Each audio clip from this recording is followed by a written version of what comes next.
আজকের আমাদের গল্পটা হচ্ছে কম বাজেটে কম ঝামেলায় রিল্যাক্সে আপনি কিভাবে সুন্দরবন দেখবেন। আমরা এখন সুন্দরবনে, আর সুন্দরবনের পাশ ঘেঁষা একটা রিসোর্টে আমরা স্টে করতেছি। রিসোর্টের নাম হচ্ছে ম্যানগ্রোভ হ্যাভেন রিসোর্ট। আর ওই রিসোর্টটার পাড়ে হচ্ছে একটা নদী, খুবই সুন্দর বহমান একটা নদী। আর আমাদের বাংলাদেশের যে সুন্দরবন, খুলনার সাইডের যে সুন্দরবন, সেই সুন্দরবনের শুরু মূলত এখান থেকে।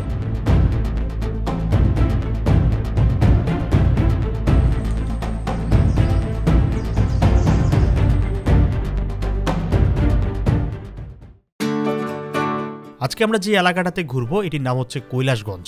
এখানে আসার জন্য মংলাগামী যে কোনো বাসে করে আপনাকে এসে নামতে হবে ডিগ্রাস বাজার। সেখান থেকে নৌকা করে সরাসরি এখানে আসা যাবে, অথবা অটোরিকশা করেও আপনি এখানে আসতে পারবেন। তবে আমরা যে রিসোর্টে উঠবো, ডিগ্রাস বাজার থেকে সেই রিসোর্টের দূরত্ব প্রায় 20 কিলোমিটারের আশেপাশে। বলে রাখা ভালো, এই এলাকাটা কিন্তু একদমই প্রত্যন্ত একটা গ্রাম বলতে পারেন।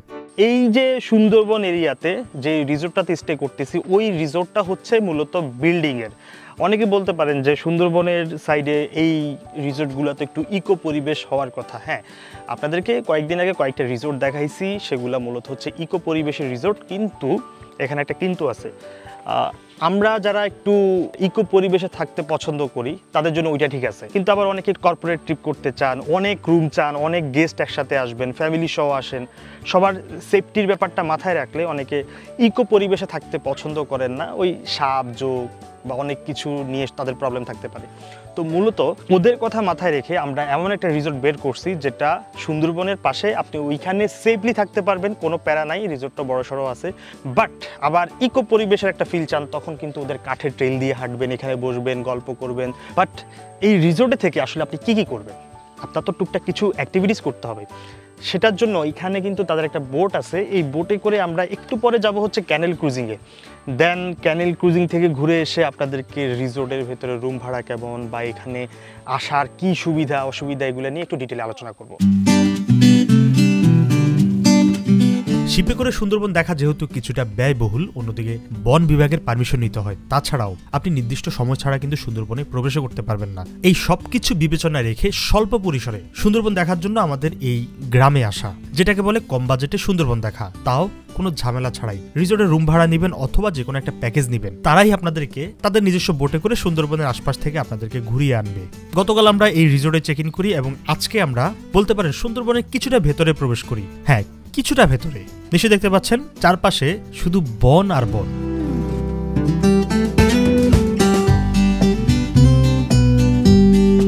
1 ঘন্টার ক্যানেল ক্রুজিং করে আমরা ফেরত চলে আসি আমাদের রিসোর্টে। আর ক্যানেল ক্রুজিংটা কিন্তু আপনি যে কোনো সময় করতে পারবেন না, শুধুমাত্র যখন নদীতে জোয়ার থাকবে তখনই করা সম্ভব। যাই হোক, এই যে বনের পাশে যে রিসোর্টটাতে ছিলাম সেটা রুম কোয়ালিটি কেমন? হ্যাঁ, এটাই হচ্ছে আমাদের রুম কোয়ালিটি, মোটামুটি ভালোই। মানে এই অঞ্চল বিবেচনায় এর থেকে বেটার কিছু পাওয়া সম্ভব না। প্রতিটা রুমে এয়ার কন্ডিশন করা, আপনার বাজেট অনুযায়ী বিভিন্ন ক্যাটাগরি রুম এই রিসোর্টে পেয়ে যাচ্ছেন। তবে এই রিসোর্টের সবচেয়ে ভালো লাগার জায়গাটা আমার কাছে ব্যক্তিগতভাবে পুকুরের উপরে বসার এই জায়গাটি। যদি একটা গ্রুপ ট্যুরে আসেন বা ফ্যামিলি ট্যুরে আসেন, নিঃসন্দেহে এই জায়গাটি বেশ ভালো লাগবে। বাই দ্য ওয়ে, এই ট্রিপে কিন্তু আমার ট্যুর পার্টনার কে বলেন তো? শিবা ট্রাভেলার। হ্যাঁ, উনি কিন্তু বাংলাদেশে অনেক জায়গায় ট্রাভেল করছে, খুবই ভালো একজন কন্টেন্ট ক্রিয়েটর, ট্রাভেল ভিডিও বানায়। বনে তো অ্যাকচুয়ালি অনেকবার আসা হয়েছে, তো আশেপাশে বিভিন্ন রকম কটেজ আছে। এইখানে একটা সুবিধা হচ্ছে মানে আপনি সেফলি আর কি থাকতে পারবেন বনের মধ্যে, আবার খাওয়া দাওয়ার সিস্টেমগুলোও ভালো। আমার কাছে বিষয়গুলো খুব ভালো লেগেছে। যারা আপনারা ফ্যামিলি নিয়ে আসতে চান তারা খুব এনজয় করতে পারবেন। এখন কথা হচ্ছে, এখানে ভালো থাকার জায়গা হলো, ঘোরার জায়গা হলো, বাট খাবারের মান কেমন? যেহেতু এটা প্রত্যন্ত একটা গ্রাম, এখানে খাবারের অপশন হচ্ছে তাদের রিসোর্টেই খাওয়া দাওয়া করতে হবে। খুব একটা আশা করে আমরা এই রিসোর্টে আসিনি যে খাওয়া দাওয়া খুব ভালো হবে, এমন কিছু না। বাট এখানে আসার পর ওদের রান্নাটা আমাদের কাছে সত্যিকারে বেশ ভালো লেগেছে। আর ধারণা ছিল এখানকার খাবারের প্রাইসটা কিছুটা বেশি হবে, কিন্তু প্রাইস লিস্ট দেখে বুঝলাম একটা নর্মাল হোটেলে যেমন খাবারের দাম হয় এখানেও সেম তেমনই। খুব একটা এক্সপেন্সিভ আমার কাছে মনে হয়নি। মানে এই রিসোর্টটাকে আমার কাছে মনে হয় থাকে না, ওই যে বড় লোকের কিছু খামার বাড়ি টাইপের একটা রিসোর্ট থাকবে, একটু রিক্রিয়েশনের জন্য তারা ওই সকল জায়গায় গিয়ে একটু চিলটিল করে, এই রিসোর্টটা ওই টাইপের। আচ্ছা, এইখানে না মানে মানে ফিশিং করার অপশন আছে। ওই যে উনি অলরেডি এই যে দেখেন দেখেন দেখেন দেখেন একটা তেলাপিয়া মাছ ধরে ফেলছে। এখানে অবশ্য আপনি মানে আপনি বড়শি ফেললেই কি মাছ বাঁধবে, এটা মোটামুটি শিওর। কোনো মাছ ধরেনি সেও মাছ ধরতে পারবে। আর আরেকটা কাহিনী হলো ওনাদের যেই এই যে পুরা রিসোর্টটা আছে না, এই যে রিসোর্টটা কিন্তু আমার পেছনে, বাট এখানে আসলে যারা আপনারা আসবেন বাচ্চা কাচ্চা নিয়ে যখন আসবেন তারা একটু গ্রামের ফিল পাবে।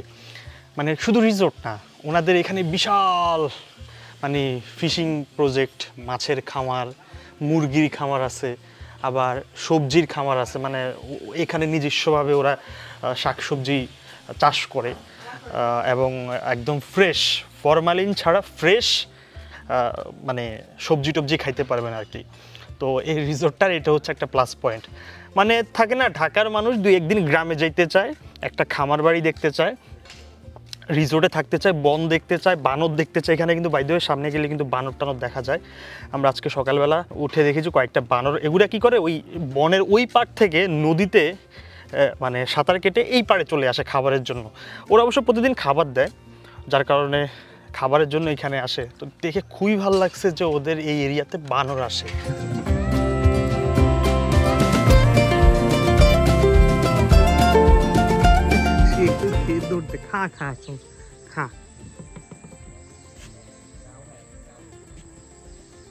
আচ্ছা, রিসোর্ট থেকে বের হওয়ার পর আপনারা রাস্তার ঠিক এই পাড়ে আসলে ওদের এই ইকো পরিবেশটা পাবেন, মানে কাঠের ট্রেল পাবেন। এখানে বসে বসে নদী দেখা, আবার চারপাশের একটা না ওই যে ঝিঝি পোকার ডাক, পাখির ডাক, এগুলো কিন্তু এখান থেকে শোনা যায়।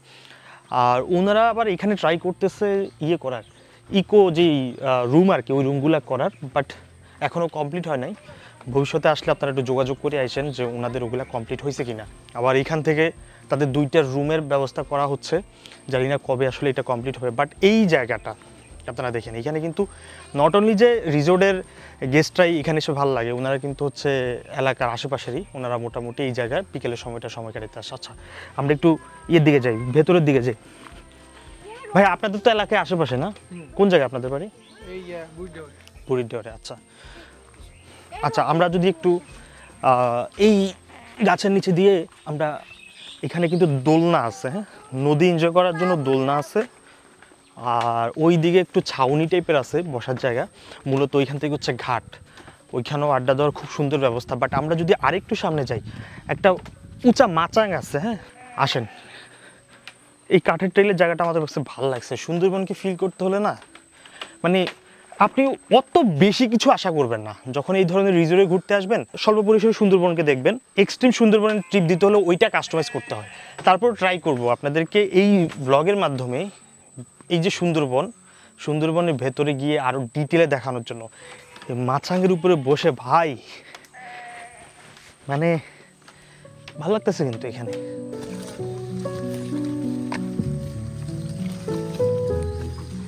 আজকে আমাদের এই রিসোর্ট বা এই অঞ্চলের শেষ দিন। গতকাল আমরা 1 ঘন্টার জন্য ক্যানেল ক্রুজিংয়ে বের হই, বাট মন কিন্তু ভরে নাই। তাই রিসোর্টের স্টাফদেরকে আমরা আবারও রিকোয়েস্ট করি আমাদেরকে আরেকবার ক্যানেল ক্রুজিংয়ে নিয়ে যাওয়ার জন্য, তবে কিছুটা এক্সট্রিম অ্যাডভেঞ্চারের অভিজ্ঞতা যাতে পাই। যেই কথা সেই কাজ, তারা আমাদেরকে একটা ছোট্ট ক্যানেলের ভেতর দিয়ে ছোট্ট একটা ডিঙ্গি নৌকা দিয়ে নিয়ে যায় বনের ভেতরে। সত্যি বলতে এখন কিন্তু মনে হচ্ছে আসলে আমরা সুন্দরবন ঘুরতে আসছি।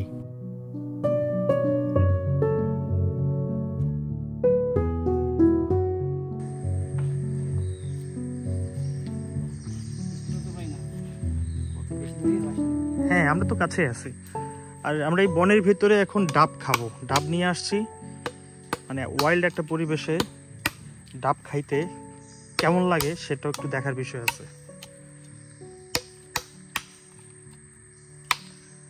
এখানে সবচেয়ে বেশি ভালো লাগতেছে যেটা হচ্ছে কি একদম নিস্তব্ধ, মানে কোনো যানবাহনের শব্দ নাই, শুধু যেটা শোনা যায় সেটা হচ্ছে এই যে পাখির ডাক। একটু সাইলেন্ট থাকলে শুনেন খালি একবার।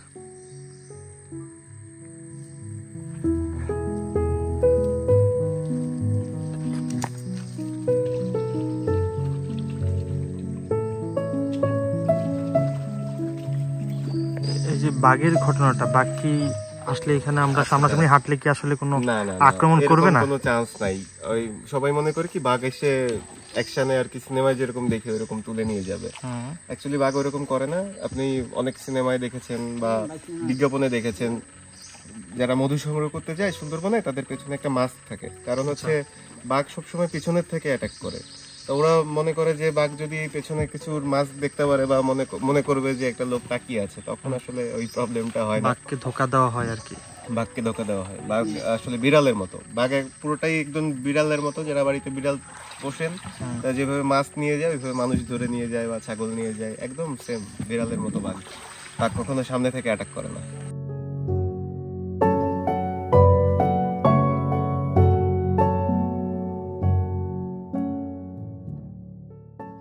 যে ওদের প্রাইসটা একটু বলি। ওদের দুজন থাকার জন্য ছোট্ট একটা রুম, কাপলদের জন্য একটা রুম, সেটা অ্যারাউন্ড 3 থেকে 3,500 টাকার মধ্যে। হ্যাঁ, এটার ভিতরে কি কি ইনক্লুড থাকবে আমি এখানে লিখে দিচ্ছি। তাছাড়াও আমরা যে রুমটাতে ছিলাম ওইটা এখন বর্তমানে রেট চলতেছে 4,000 টাকা। এটা কিন্তু ওদের যে রেগুলার রেট, ডিসকাউন্টের পর এই রেটটা। কিন্তু আমার কাছে মনে হলো কি ওদের যে এখন যে ডিসকাউন্ট প্রাইস এটাই আসলে পারফেক্ট, মানে এটার থেকে বেশি হওয়া উচিত না। তো যাই হোক, আজকের এপিসোডটা এখানে শেষ করতেছি। যারা এই রিসোর্টের সাথে যোগাযোগ করে বুক করতে চান বা এখানে থাকতে চান তারা যোগাযোগ করতে পারেন। আমি ডেসক্রিপশন বক্সে ওদের সকল ডিটেলস দিয়ে রাখবো। দেখা হচ্ছে নেক্সট ভিডিওতে। টাটা।